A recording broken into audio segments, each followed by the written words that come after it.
Hi, everybody. Welcome to Real Stories of Hurting Moms. My name's Kathy Taylor, and I'm so happy to be here with you tonight. I say this every week. I look forward to Thursday nights. I look forward to coming live on Facebook and seeing your comments and interacting with you. And technology is actually pretty great that we can do this. It's amazing. And before I introduce my guest tonight and before we really get underway, a couple of things. Let me know where you are. Where are you watching from? We have moms from all over the US and Canada and even Ireland and South Africa. I see we get all kinds of moms commenting on here, and it's really fun to see where you're watching from. And then also, let me know if this is your first time. Is this the first time that you are seeing Real Stories of Hurting Moms? We go live like this every single Thursday at 6 o'clock Pacific time. Hi, Anne Marie. And so every Thursday, I've been doing this for 3.5 years. And so really, again, I look forward to it. Hi, Mary Louise from Brentwood, California. You're close by. I'm in Long Beach. So I wanted just want to let you know how much I've been thinking about you this week. I think there's something about this whole situation that we're in. There's something about being a hurting mom that just ties us together, and it really it's just a bond that we have. I think because nobody else really understands the pain. Nobody else really understands what it is we're experiencing from another mom. And so I think that's part of the reason that we do this. It's part of the reason that we go live like this, part of the reason that we have the Facebook page. And we are probably in the next day or two going to hit 45,000 followers on our Facebook page. There's like 44,960 some right now. So it's amazing how many. I never knew. I didn't know there were so many hurting moms. So tonight, I have a guest with me tonight, and I'm going to bring her up here in just a second. Her name is Kelly, and she has been, we were just talking about, she has been like part of the whole Hurting Moms community since like at the beginning, one of the very first people to kind of jump in. And so I'm going to go ahead and introduce her to you, and then she's going to share with you. So it takes 1 second for you to get up here. There she is. So say hi. Hi everybody. Hi all hurting moms. So I see my son Brian on here. Hi, Brian. But anyway, can you see the comments, or are you seeing them on your computer? Yes. We're always trying to figure out how she can see the comments too.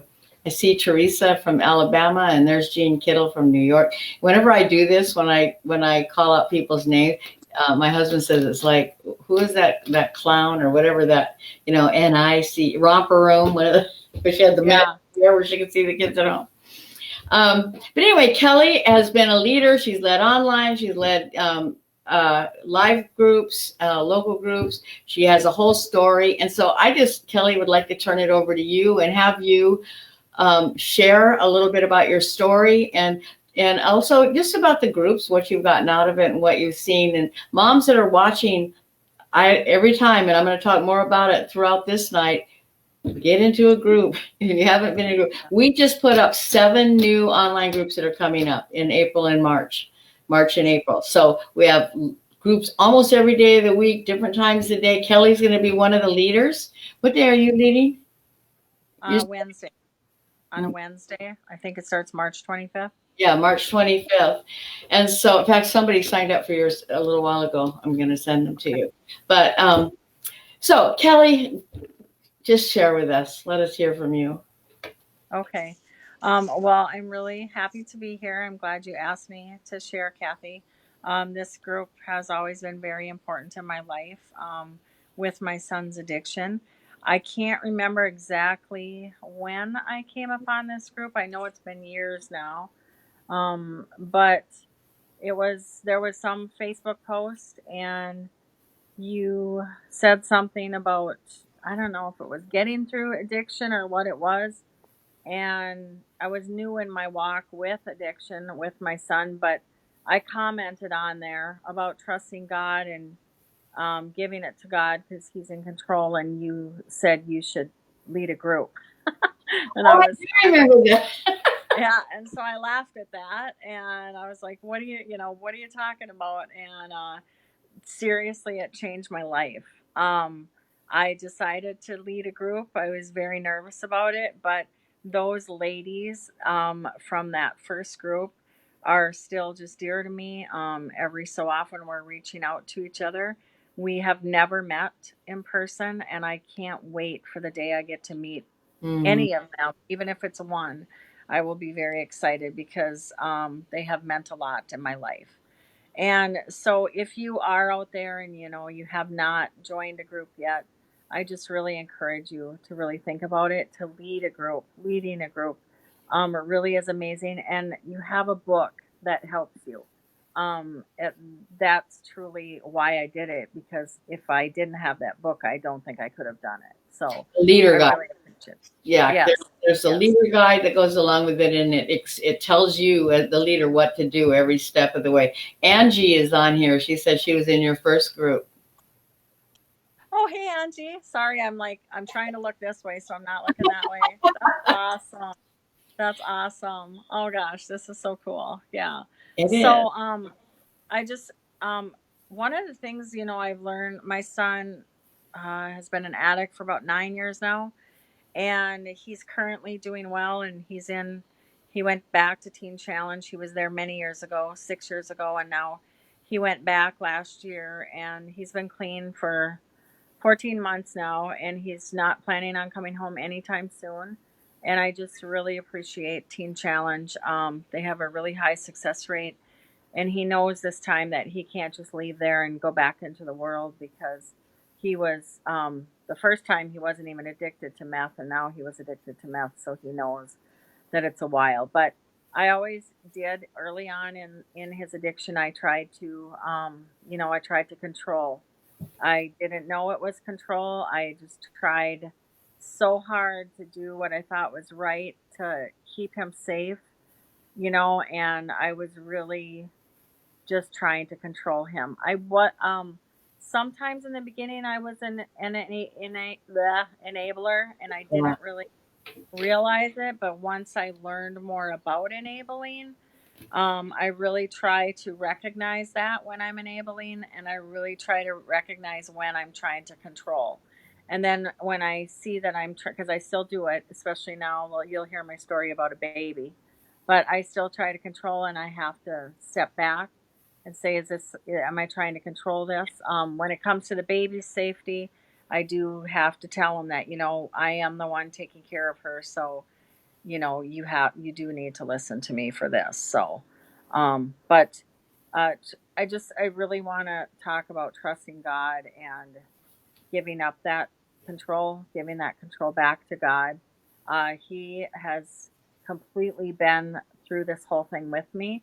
I can look back and see him every step of the way. There's so many times that I mean, there were times where I would just cry out to God, scream at God, why are you doing this? And gosh, instantly he would show me something, and it would just bring me so much peace. When you can let go and you can give it to God, the peace that comes into your life is just absolutely amazing. It makes me tear up when I talk to other moms about it too. So, I think what you said is so true. And I think there's probably every mom listening can probably honestly relate to this whole trying to fix, control, stalk them on Facebook, trying to see what yes. they're doing. Drive by their house. Yeah, yeah. Try because we don't know we're the mom, and we don't know. I mean, this is a whole new arena that we never planned on. That we never, when we have that baby or we dream about being a mom, this is something that we don't even consider.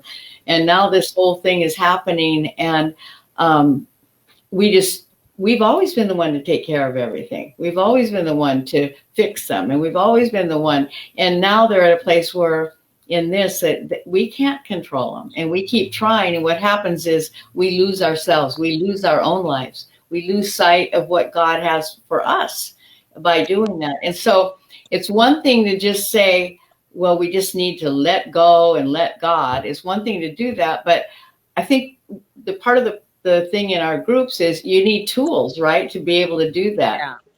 You Yes, you do need to. You definitely need tools, and you do need to seek God, and you do need just talk to God all the time.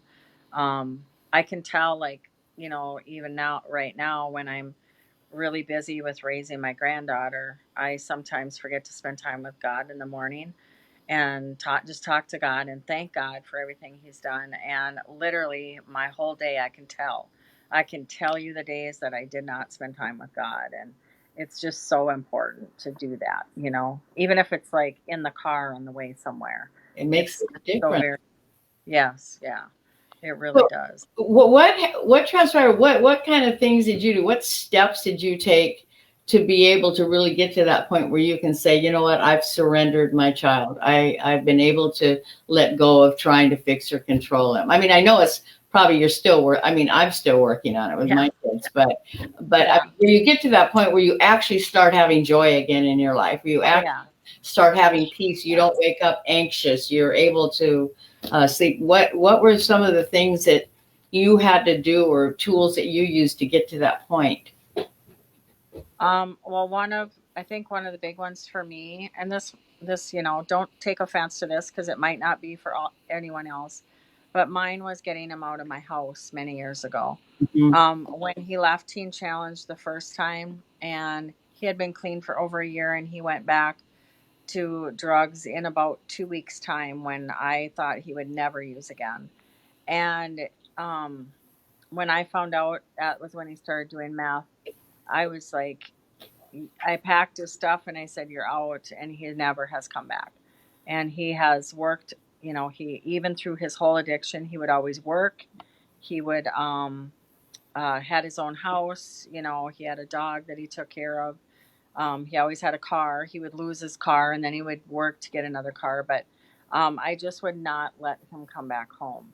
And now that I'm taking care of his daughter, that's a little bit different. But there's a different life involved, and he is clean now, so that's better too. But that was part of it. And then I think that Teen Challenge also had a lot to do with it because I would go there, I think twice a week. I would go do their family things, and it would help me to learn more. I would go to their spiritual emphasis weeks.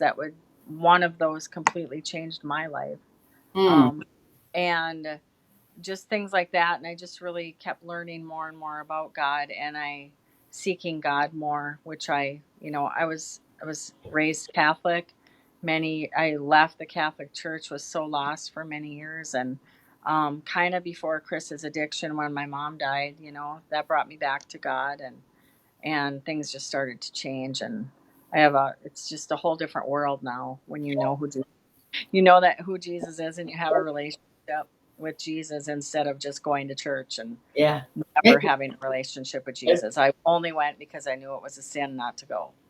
Wow, that's amazing. I think just in hearing that, like about how, we have to keep resurrendering them, right? But it's a process. What do you say? It's not like all of a sudden today, a mom out there is going to make her to hear this and say, okay, today I'm going to surrender my child and that's it. Yeah. And that once and for all, you're constantly taking them back, constantly. Yep. But for me, each time I surrender them, the more I learn to trust God with my child, um, the longer periods of time I seem to be able to let go without Yeah. taking it back, and then it becomes more of a habit. It's kind of like you have to practice. There's Yeah. Yeah. you kind of practice, and then as God is faithful along the way, you begin to trust Him more. But it is a process. I don't want anybody to think that we're just talking about, hey, we made this decision and now we're Yeah.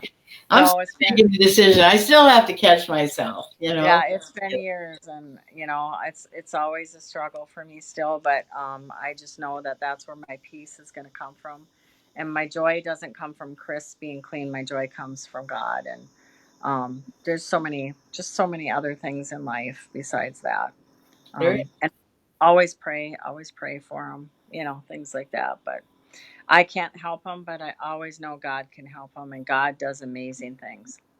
You He know. does. He And does. sometimes it takes many years. You So, know what? A lot of people are, waiting for a long time. But in the meanwhile, if we put our whole life on hold, the thing is that God created all of us. He has a plan for our lives that's yes. separate from our kids, separate from anything else. He has a plan. He has things for us to do. And if we get so caught up in focusing on this child that we really don't have any control over anyway, we're missing out on the plan that he has for us, and we're Yeah. missing out on being able to maybe help somebody else. And I think when we can take because honestly, when we are just totally focused on our child and we really, and how we feel about it, we're turned in on ourselves. That's the reality. We some of us become kind of victims in this, and we don't have to Yep. be. We do not have to be. Poor me. Poor me. You Yeah. know, why It, why am I going through this? Poor me. And it's hard, but just ask God to help you, and He'll help you to see that. And I think, one of the things that Kelly and I talked about before we got on here tonight, I mean, and I know I stress this all the time, and I think she feels the same way. One of the ways that you can learn how to let go, and one of the places that you can share openly without being judged with people who understand, is in a Hurting Mom support group. So we have the Facebook page, and a lot of you I know come on here and you're comforted, you interact with each other. But we also have these 10-week groups. They last for 10 weeks. We have a workbook, and we talk about things in there we talk about the roller coaster of emotions. We examine the emotions that we have, the disappointment and the anger and the anxiety and the fear, all that. And we talk about that. We talk about the different phases that we have kind of grief, because it is a grieving. I don't know about you, but I remember there was that one day where I just kind of woke up and go, oh my gosh, this is not my child I'm dealing with. This is drugs. This is something else. And there was a grieving to realize this isn't, what I thought it was going to be. Yeah. And talk about how to take care of ourselves, and we talk about how to pray for our kids. I don't know about you, but I just kind of ran out of things to pray for. Eventually, it was like I don't even know what to say anymore. But we talk about praying and praying together. And I think the best part of being in a group is being with other moms. Like here, you and I are here, and we've never met in person, but we've talked many times on the phone, on email, Mm-hmm. and we have this kinship. We have this bond. We understand, like Yeah. nobody else but another hurting mom understands the pain. And Yeah. it's so comforting, and so much healing happens just by that, and by being able to share it without being worried about being judged. So Yeah. join a group. If you haven't joined a group, go to our website and please, please, please register for a group. Would you, Kelly, you've been mentioning this baby, and you told me this story about your baby. And those of you who saw the announcement about Kelly today with all of those 8 little children, those are her grandchildren. And so tell us about that baby you're holding on your lap in that picture. Okay. Um, when Chris was in Teen Challenge, a girl from our old hometown, very young girl, like teenage, um, started messaging me and asking me how she gets hold of Chris. And then her mom was doing the same, and I knew that they all used together. And so I said, there's no way to get a hold of him. He's in Teen Challenge. You can't call him. I can't even call him as his mom. He just has to reach out to me. Um, and he's trying to get better. He's trying to kick this addiction. He shouldn't be in contact with anybody that he used to use with. And so I'm just not comfortable with that. And I really can't do anything because there's no way to talk to him. And so she never messaged me again. And many months later, Chris tells me that this girl is saying he's the father of her baby. And the baby wasn't born yet, I don't think. No. And so, anyway, that was pretty devastating. And so then I said, do you think that, is this a possibility? And he said, yes, because there was, one night. So anyway, and it was about meth. So that was pretty devastating. So we saw the baby. We don't think she looks anything like Chris. And we're just like, when I first saw the baby, I was like, it's not his. That's what my gut said. And then a few months later, I saw a picture of her again and found out that Matt, who was supposed to be the father, because they have a kid together already, he was not the father because he was also in Teen Challenge in another city. So Uh, both of these dads are going through the same Teen Challenge in Minnesota, just different cities. And they had all used together. And so there's another little girl that's 18 months old, and then mine is 6 months old. And so then he came home for Christmas. He had called the county in where he was from, and he said that he wanted a DNA test. And they never reached out to him. He reached out to them. They said this has never happened in all the years they've been doing what they do. That no dad ever reached out to find out if they were the father. So they commended him for that.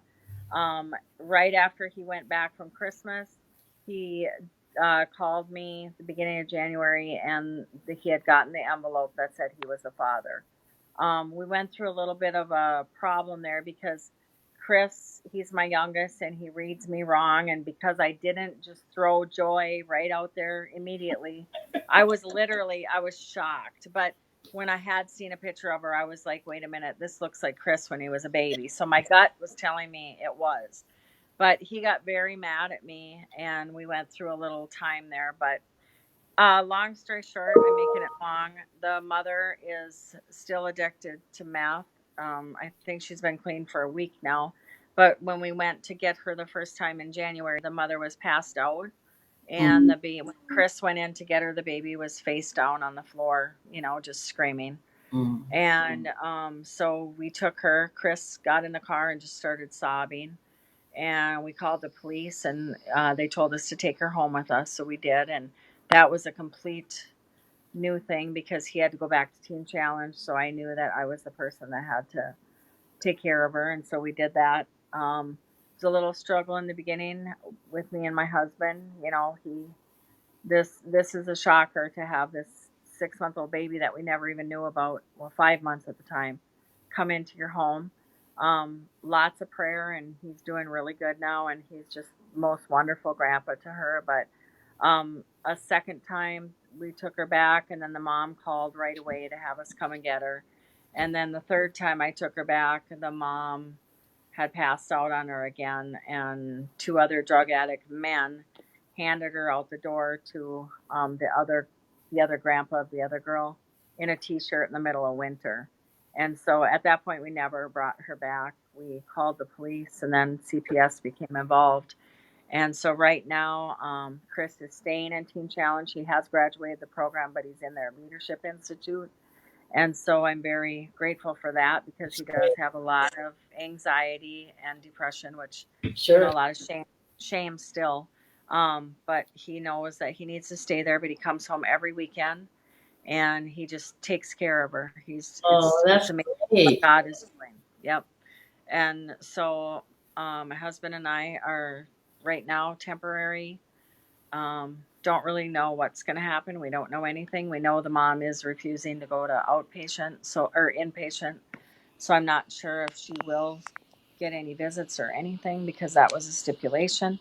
Yeah. I do feel bad for her. She's a very young girl. She has two kids and she just turned 19, and my son is 29. So, and they don't have feelings for each other or anything. So it's Yeah. very strange. So, but anyway, so Amazing. totally a God thing again.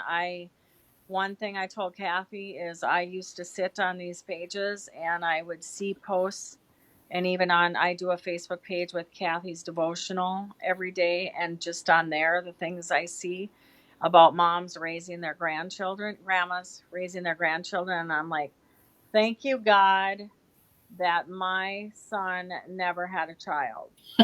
And I mean, I was just like, that was total pride. I was so grateful he never had a child because I could not do this. I take care of my grandkids for a few hours and I got to send them home because it's very tiring. So, I have 11 grandchildren now. There was only 8 in the picture, but I have 3 step grandchildren. But Miley has just really changed our whole family. Yeah. Um, all the siblings and all the cousins, they just leave the little cousins call on FaceTime all day, every day to talk to her. And we're doing what we need to do, and God is just he works it out. I get anxious sometimes, and then God works it out, and then there's something else and God works it out. So He's um faithful. He's faithful. yeah, He's giving you what you yeah, need to sustain you. I'm just curious, how many of you that are watching are grandmas that are raising grandchildren or have grandchildren in your home? You know, if you're a grandma that has your grandchildren in your home, let us know about that. Put it in the yeah, comments. You know, just write grandma in the comments, because I have talked to many, many, many moms, just like you said, you see it all the time and yeah, think, boy, I'm glad I'm not going through that. And then you never know, you know. But yeah, I know there's lots of grandmas, hurting moms that are raising grandchildren or have them in their home, praying that their kids will straighten out so that they can be parents yeah, to them. But there's yeah. Lori has two. I don't know if that means a 2-year-old and a 3-year-old, or she has some there.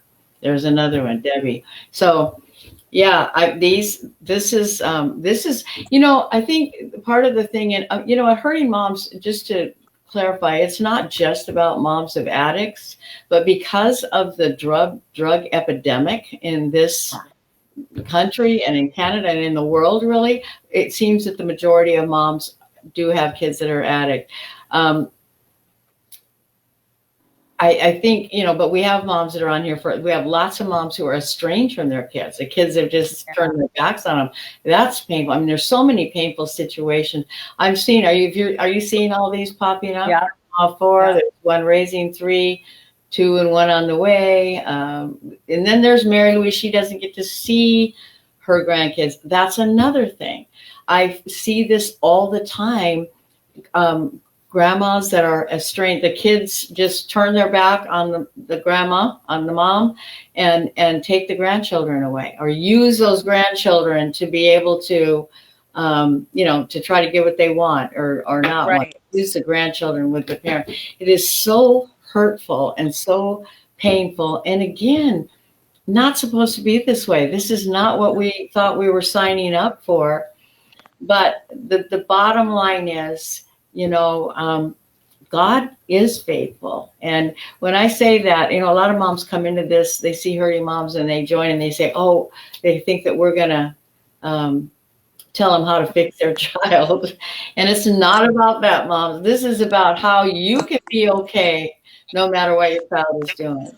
It's like, you know, this has been years of learning for me that no matter what my kids are doing, I'm okay. I feel sad sometimes about some of them. There's a sadness, but it doesn't overtake my life. It doesn't prevent me from doing the things that I feel that God wants me to do, if that makes any sense. Right. So, well, Yeah. Oh, that's, it's so sad to see some of these now.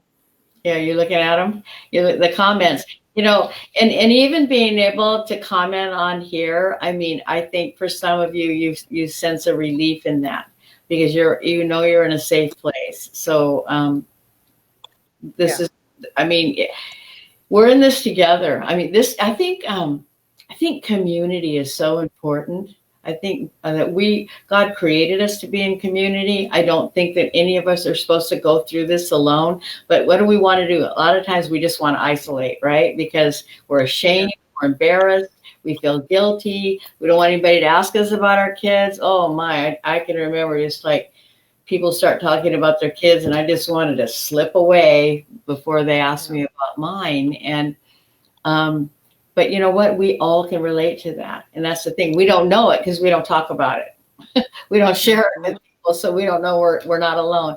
But